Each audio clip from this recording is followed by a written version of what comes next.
윤석열 대통령 당선인이 오늘 하루 휴식을 취하면서 향후 정국을 구상하고 있습니다. 오는 월요일부터 통이동에 꾸려질 인수위 사무실에서 업무를 시작하는 가운데 인수위는 지역균형발전 TF를 추가 조직하기로 했습니다. 자세한 소식 정치부 기자 연결해서 들어보겠습니다. 백기령 기자. 네, 오늘 윤 당선인은 공식 업무를 잡지 않고 하루 휴식을 취하고 있습니다. 오늘 하루 서초동 자택에서 쉬면서 앞으로의 정국을 구상하고 있는데요. 선거운동 기간 중 도움을 준 분들과 통화를 하고 조언도 구하고 있는 것으로 전해집니다.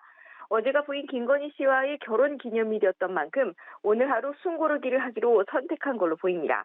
하지만 내일 인수위원장과 부위원장 발표를 할 것으로 알려진 만큼 윤 당선인은 완전한 휴식을 취하기는 어려운 상태입니다. 김은혜 당선인 대변인은 오늘 정례 브리핑을 갖고 내일까지 인수위원장과 부위원장 선임을 마무리하고 오는 14일부터 윤 당선인이 통이동 인수위 사무실로 출근하게 된다고 밝혔습니다. 이른바 통이동 시대가 열리는 건데요. 오늘 당사 당선인실에 있던 집기 일부가 이미 통이동 사무실로 옮겨지기도 했습니다. 인수위는 7개 분과의 당선인 직속으로 국민통합특위와 청와대개혁특위가 구성되며 코로나19 비상대응 TF가 꾸려지는 것으로 알려졌는데 오늘 김은혜 대변인은 여기에 보태 지역균형발전 TF가 추가 구성된다고 발표했습니다. 가장 관심을 끄는 것은 누가 인수위원장이 되느냐인데 국민의당 안철수 대표가 가장 유력한 후보로 꼽힙니다.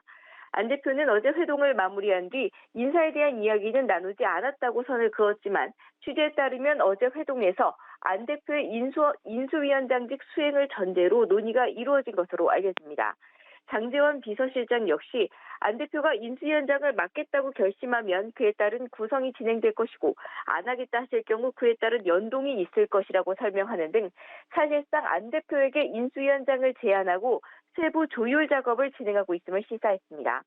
당선인의 광화문 집무에 대한 강력한 의지에 따라 정부 서울청사 집무실 마련 작업도 속도를 내고 있습니다. 이와 연계해 당선인이 향후 머물게 될 관저 선택 작업도 진행되고 있습니다. 현재 정부와 당선인 측은 구체적인 실행 방안을 논의하고 있습니다. 네, 더불어민주당 소식도 알아보죠. 민주당은 비대위 구성에 한창이죠. 네, 더불어민주당은 대선 패배의 충격을 털어내고 6일 지방선거 모드로 전환할 비대위 구성에 한창입니다.